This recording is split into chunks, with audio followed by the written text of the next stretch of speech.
I will hand it over to James. Are you ready, James? Yeah, ready when you are.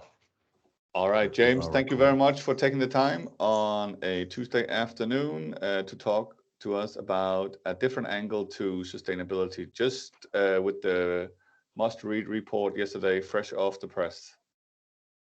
Absolutely. Yes, very well timed with the IPCC story yesterday. Hello, everyone. Yeah, I'm James. I'm originally, well, I still am, I guess, the co-founder of a digital agency called MMT Digital. We're a couple of hundred people and now part of the MSQ group. These days, I am actually, which is a lovely thing to do full time, I'm the Chief Sustainability Officer at MSQ, having accidentally become an expert in how to measure and model carbon footprints.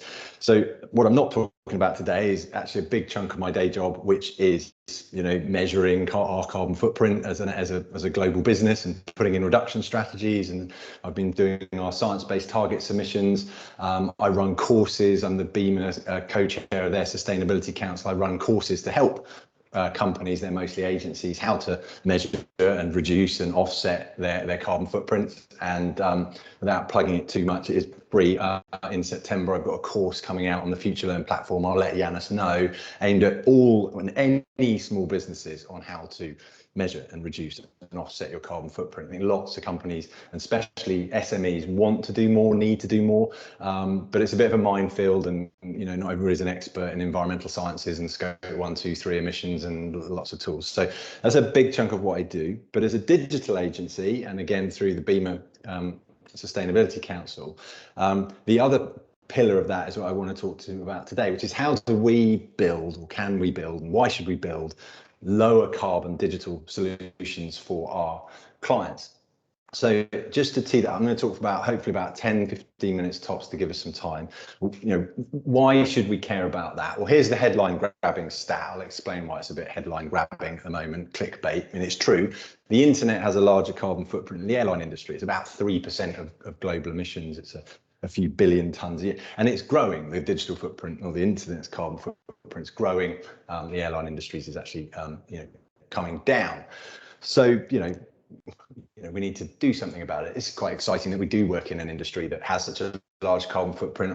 Often people don't realise. When you think about it, it's kind of it's obvious, but most of us, or not many of us on the call, probably could design greener airline engines, but we can actually work in an area that can make a meaningful difference to something that has a larger footprint. Before we get into why it's important and how we can start to reduce it, it's really important just to think about how, like, the science of how we measure the footprint for a second, just because we need to be able to understand and challenge that. So I have this other bit of clickbait here that potentially actually accurately measuring the carbon footprint of the internet might be harder than Elon Musk and SpaceX's task of landing on the moon. If you think about it, and I'll talk through how the models work at the moment, you're talking about everything. We're not just talking about data centers. Think about what happens when you click on a web page or watch a bit of video. Let's imagine we're, I'm in the UK, so let's imagine I click on something and it comes from a US server. And that's a bit of data that has to, do something on a server and then travel across the global telecommunication networks to me through fiber optic cables, bounced up through satellites, multiple different companies. All these fiber optic cables, obviously they don't work by magic. They all require power. Then it comes into my house, or it comes into my mobile phone over a 4G network. If it comes into my house, there's my Wi-Fi router. Then it comes onto my laptop, and it uses its screen, and what screen brightnesses I've got. If there's one or two people who aren't on mute, could they just mute? That would be fabulous, because I'm just getting a little bit of feedback. That's whoever's done it now. That was perfect. Thank you. Thank you, mate. So if you kind of think about this, for a second, it's really, really complicated. So, and the way that they work, the way that most of the measurement tools work, and I'll show you a couple in a sec, is they base it on data transfer. They base it on a piece of research that was done that worked out sort of total data transfer across the telecommunication systems, and then we can work out total energy consumption across the across that sector, and therefore we can work out, and we have a figure, and I'll show you in a sec, we can work out the number of kilowatt hours, or the amount of electricity required to transfer a gigabyte of data. We have this magic number that I'll show you in a sec, right? But if you think about that, it's really complicated to just work out, how that data flows and where it flows and the different countries it flows from. Actually, if you just stop for a second, of course, using a data transfer method itself is a bit fundamentally flawed. The techies here will appreciate that you could have a very high intensity, bit of code on a server that transfers a small amount of data and vice versa. But look, it's the best we've got, right? Now, the challenge here, of course, is that even if you use this magic figure, I'll show you in a sec, but it's 1.8 kilowatts per gigabyte of data transfer. Even if we accept that data transfer is an okay way of doing it, we then have to be able to convert 1.8 kilowatts. We have to be able to convert electricity usage into grams of CO2. Now that's easy to do. You use a thing called a country's grid emission factor. Every country in the world has a grid emission factor, which does exactly that. It tells you how many grams of CO2 are generated per kilowatt hour created by the national grid.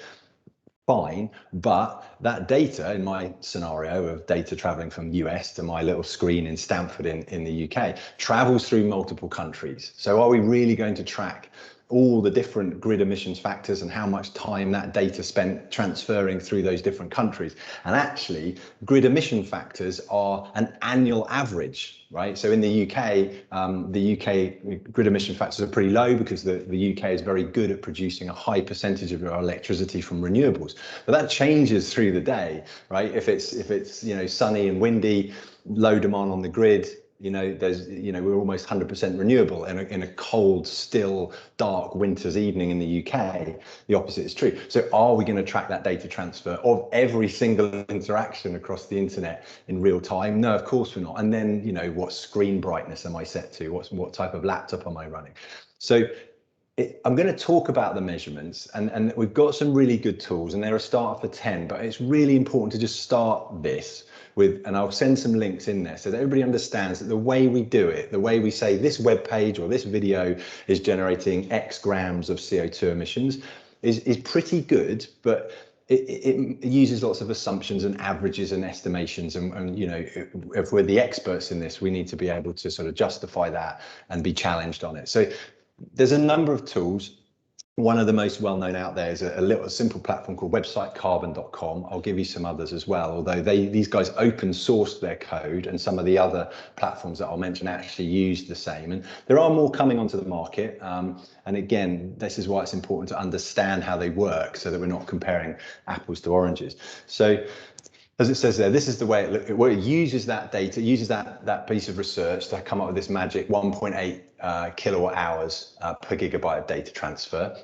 It then gives you a 10% sort of discount on your emissions if it does a lookup on the IP address of your servers and sees that they're hosted on green energy. That just shows you there, that's interesting, that 10% just shows you that it's, it is only 10% about the data centers. What we're talking about here is 90% about all the stuff that happens to get it from the data center to your devices. And then to deal with the grid emissions factor issue that I talked about, they just multiply that data transfer by the global average there, which you can see 475 grams per CO2 per kilowatt hour. And that's just useful to know as well. Actually, the global average is quite similar to the US there, the penultimate point, but much higher than the UK. So if you're using a tool like websitecarbon.com, which you can go and have a play with right now, it's just one of these things where you can put in your homepage right now, you can put in your website, press go, and it'll run these numbers for you and tell you how clean or dirty your web page is. But if you're in the UK, if you're testing a UK based site and you're testing it on UK traffic, the number you're going to get is probably twice as high as it actually is, because it's using that global average. So it's important to understand how it works. There's a link to it at the bottom of the slide deck that we'll share, which kind of gives that information. So it's important that we just don't go into this stuff going, oh, this is really important. Okay, the next question we've got to answer, right, is why would a client bother doing this? And this is where I see some people kind of, I think in a sense, preaching about this in the wrong way. Like, yes, the carbon footprint of the internet is very, very high. If I just step through a very typical example, And most companies will find this unless you're Netflix or Google or whatever. But if I take one of our clients, a large client of ours, Vodafone, their UK site generates about 3,500 tons of emissions each year. That's quite a big number. 10.4 million air miles. You'd have to plant 50,000 trees. You know, it's a big number, right? But it's only 0.025 of Vodafone's nearly 14 million tons of scope 1, 2, 3 emissions. So if I go steaming into Vodafone and go, hey, you know, we've got to halve the carbon footprint of your platform, you know, that's like saving 10 million air miles. And if I went to sell this to their chief sustainability officer, he'd laugh me out of the building. Right? He's going to go, well, yeah, that's great, James, but you know, I've got some science-based targets. I'm trying to, you know, drop our footprint by 30%.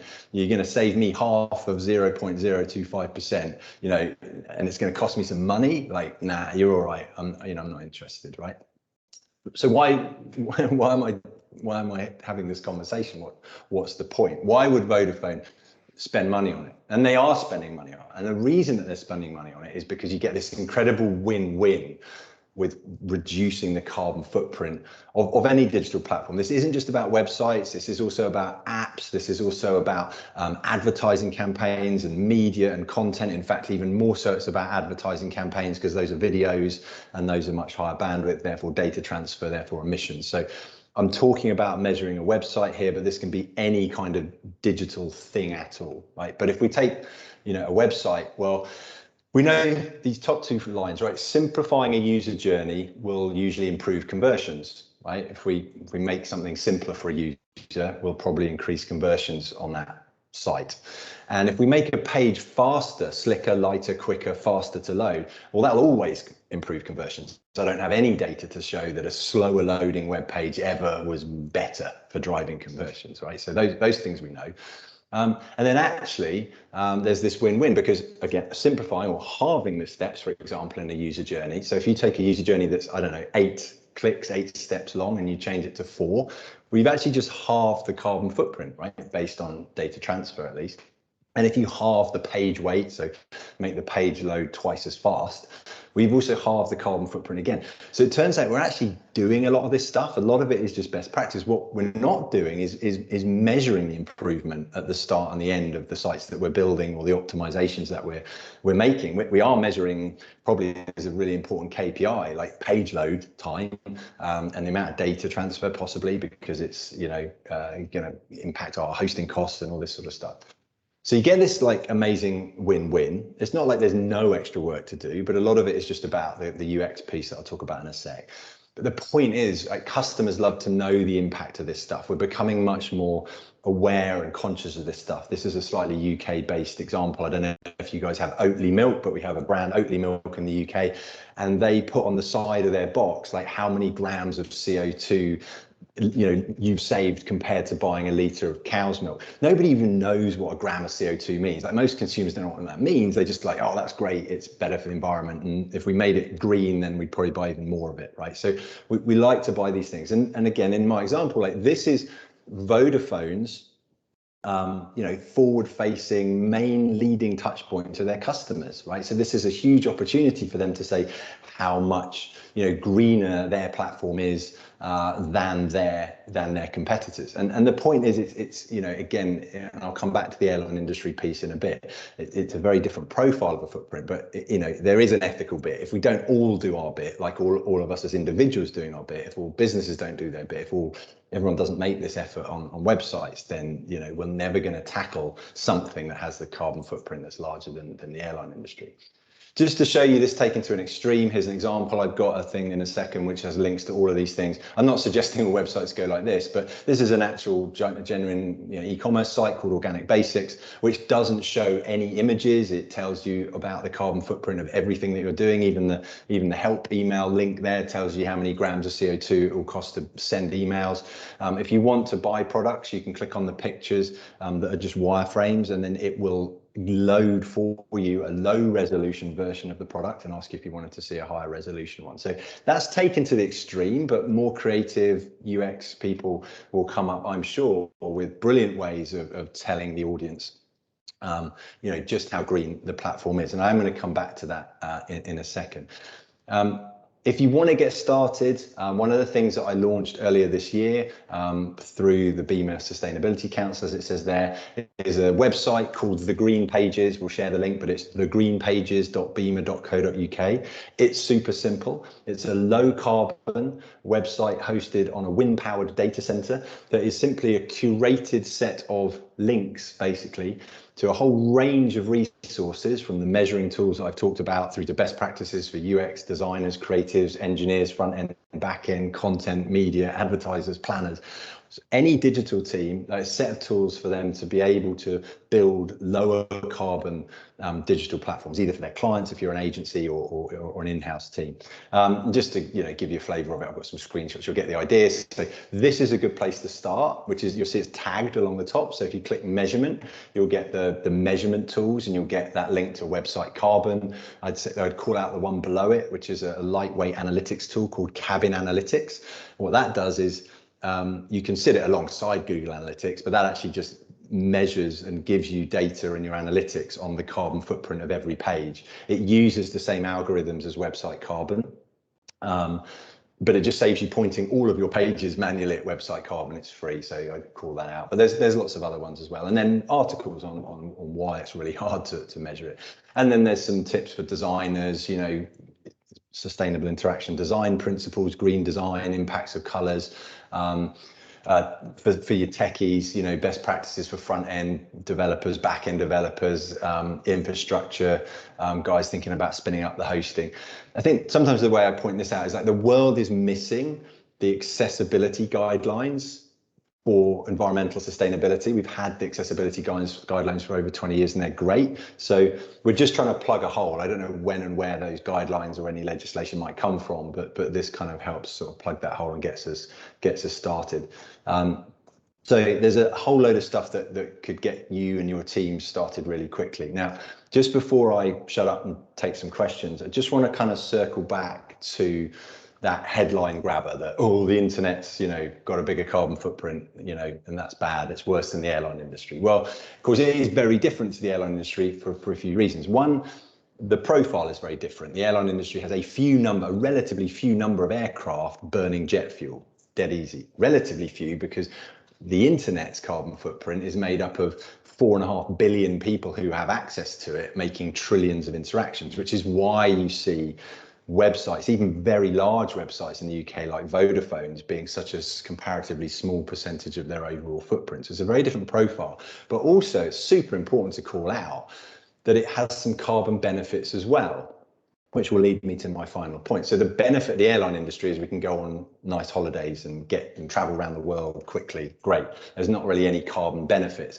There are lots of carbon benefits to digital platforms. Exactly, Bart, perfect example, right? What is the carbon footprint of this Teams meeting? The answer to that is I don't know. I could go away and find out how many grams it was. There's some tools to do it. But the point is, right, in years gone by, and of course it's lovely to do it, we might have all got together in Copenhagen or got together in London. So it does have a carbon footprint, but it's a hell of a lot lower than all meeting together as we would have done. So overall, like, there's a huge benefit of Teams. So I talk about a spectrum of benefit, and actually something like Teams is really high on that spectrum. There's huge benefits. At the other end of it, you perhaps got like TikTok and even things like Netflix. In terms of the carbon benefit, right? Their entertainment benefits. I don't really know what the benefit of TikTok is, rather than sort of messing up my kids, I think. But there is this spectrum, and we've got to factor that in. So here's my sort of final slide to get you thinking. This is what I used to present to my teams, right? I talk about it in 3 layers. 1, can we reduce the digital footprint of our digital platform? That's kind of what I've been talking about. It's a good thing to do. If we all do our bit, the carbon footprint will come down. We could tell our clients how much lower our platform was than our competitors. There's lots of fun things that we could do with that. The second layer, perhaps the most important one, is, can we think of, the emission benefits? Can we measure it? Can our UX teams factor that into their customer experience mapping processes, right? Lots of us work in teams who start to think about the offline and the online touch points, right? So this would be a rubbish example, but, could Vodafone tell everybody how much CO2 you save by buying online versus buying in the store. Maybe they don't want to do that because they don't want to cannibalize shop sales, but you get what I'm saying. Like, can we start to tell people about the benefits of the digital platform as well as just showing that it's low carbon in its own right? And the final one, which is almost like a bit of a fun one in most applications, but it's very easy. In fact, one of the links on the green pages is a link to the APIs that will get you the real-time grid emission factors. So could we change the behavior of our platform? I've seen one website that shuts down once grid emission factors get really low. I'm not suggesting we do that, but could your website flick into dark mode? Could it flick into a lower power, lower emission, lower resolution? That might be a PR stunt. I'll give you a good example of one that isn't. That would be something like a smart aircon system, right? Whereby perhaps if grid emission factors dropped, the aircon system flicked off for 15 minutes, not everybody's going to boil to death, and then maybe kicks back in. That could be a genuine usage for it. Other things might be sort of PR stunts, but I'll kind of, I'll leave it there. Those, I know I'm going very quickly through a lot of stuff. Those are the sort of three layers I think about, but it is of course important to call out as the benefits of the digital platforms as well, and that's how I like to think about it. Thank you, James. That is it. Yeah, let me jump off. We have a few questions. You can just leave that slide on. We have a few questions on the chat. There is, I think, questions that kind of come in that category of, like you also mentioned, Netflix versus a website. Go Deep asks, what's the impact of chatbots? Can you measure the carbon footprint on a web page? Bart also asked, carbon footprint of Teams meetings. I think that raised a point that we talked about earlier. Like, do you need high res? Do you need low res? Could you turn off? Yeah, well, let me pick on that one because I think that there's if you can tick off kind of, Netflix, Teams, bundle all the kind of video streaming and online thing. The blog post I often write is often titled something like, why doesn't Netflix have a green mode? Because that's like nice clickbait. And if they do have one, then you kind of heard it here first. And why doesn't Teams have a green mode? Wouldn't it be cool, right, if Netflix had a green mode where at the end of each month, instead of pushing the highest definition video at us that it could, you could say I want green mode and it drops it down, and then at the end of the month, instead of just saying, hey, here's the cool shows that you might like, it could also say, and thanks for running in green mode, you just saved 13 kilograms of CO2e, and because of everybody globally, we've saved this many tons. Why does Teams push the highest definition video down that it possibly can right now? Wouldn't it be cool if Teams now had a green mode that we can turn on? Who really wants to see my bald head in high definition, right? It would be much cooler. So I think, I'm trying to answer a couple of questions in there. I mean, you're right. I don't know anything specifically in your experience on chatbots, just to cover that?